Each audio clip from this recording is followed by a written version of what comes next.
natural. Saka inagapang ko na mautal, nilaban sinugal, ginapang minahal. Katagalan natutunan ko na tumagal, saka alam ko naman na inaabangan na sa natabangan yung papakawalan para di naabangan. Kaso nga lang pala ba ng batang alabang, kinalakihan ng galingan, kaya nakasanayan ko makabuo na madiin. Di ko na malaya na pala yung narating pati ako na bailing. Mga naniwala di ko pwede baguin, di ko pwede pakitaan ng bitin. Mga tanga na kailangan pusugin ko pa din kahit kapisin doon na kilitiin. Alam ko na may mata na nagbabantay kung paano ako sasablay. Matyagang nag-aantay kung kailan ako tatamlay at lalaylay. Yung mga laway na makita ko na mahina, umay na manira, ngalay na manghila. Kasi nga walang pinakitang hindi pa matay. Nung napasarap mag-rap, ang dami nagbago mula nung kilalanin ng tao. Dami nagtulak sa'kin, palaging maging ganado, palaging plakado, pag gumalaw palaging planado. Daming pasabog kailangan pag malawak ng sakop, ikaw din ang talo sa laban. Pag nabalot ng takot kung saan ka aabot, hakutin lahat ng mahahakot. Yung dami ng pagod ay may sukle pag di ka madamot. At kung hindi ko sinaga, baka nauwi na sa wala. Ganito pala to kalala, kita mo naman na napala. Paano kung hindi ko ginawa?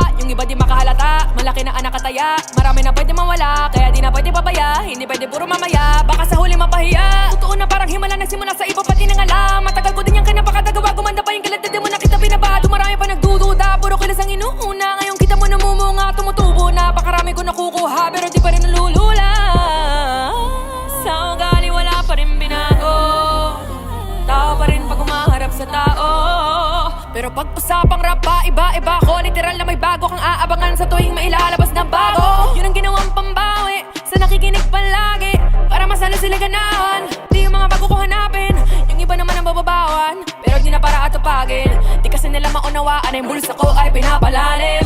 Kahit pa paano naman nagarapan ko pa unti-unti, gumalaw ng pino, hindi may tatanggi. Iba di na laking munti, tila may anting-anting sa galing. Himalayong kuting ay naging kambing sa dami ng hinain na putahe. Pwedeng akalain malaking kantin. Yung iba nakahalata na sa panganib na plaka, nagiging malala, bigla lalo magbabaliktad na pinasa. Bago magawa, hindi ko pa nagagawa, maiba lang ang lasa. Para maipakita ko, di na din ako gumagawa ng basta-basta. Ngayon lalo pa nananabik, kasi meron nang bumabalik. Gagawin ko pa rin ang gagawin. Ngayon san pa kaya ako neto dadalhin? Subok na yung lagi niyong sinusubok nun. Yung mga nanubok, yung ilong umusok, saka kumulutumbong. Eto na ngayon yung mga sinabihan yung gonggong. Sa tuktok na kami tumutungtong, ito yung hindi nyo matutunton.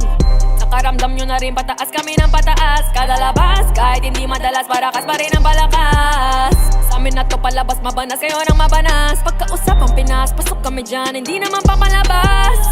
Huwag ka na magtaka ba't nangyari at papano, kasi kitang-kita nyo naman malinaw pa sa klaro. Sarili na lang ang tinatalo, oo wala nang iba halata. Kasi nga nung yung uso na iba, o diba yung iba nabura.